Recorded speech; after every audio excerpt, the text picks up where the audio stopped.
నిర్మల్ జిల్లా బాసర శ్రీ జ్ఞాన సరస్వతి అమ్మవారిని దర్శించుకునేందుకు తెలంగాణ, ఆంధ్రప్రదేశ్, మహారాష్ట్ర, కర్ణాటక నుండి భక్తులు భారీగా తరలివచ్చారు.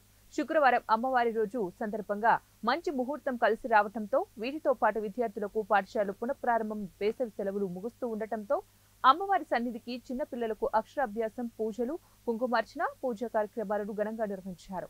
అంతకుముందు పవిత్ర గోదావరి నదిలో భక్తులు పుణ్యస్నానాలు చేసి అమ్మవారి దర్శనానికి క్యూ లైన్లలో బారులు తీరారు. చదువుల కోవెలలో అమ్మవారిని కొలిస్తే విద్యా బుద్ధులతో పాటు అష్టైశ్వర్యాలు లభిస్తాయని భక్తుల ప్రగాఢ విశ్వాసం.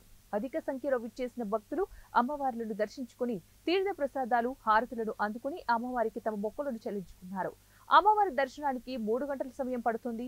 ఆలయ ఈవో విజయరామరావు నేతృత్వంలో ఆలయ సిబ్బంది మహిళలకు, చిన్నారులకు ప్రత్యేక ఏర్పాట్లు నిర్వహించారు. దేవస్థానం ఆధ్వర్యంలో భక్తులకు మంచినీటి, అలాగే మజ్జిగను శ్రీ జ్ఞాన సరస్వతి సేవ భక్తులు పంపిణీ చేశారు.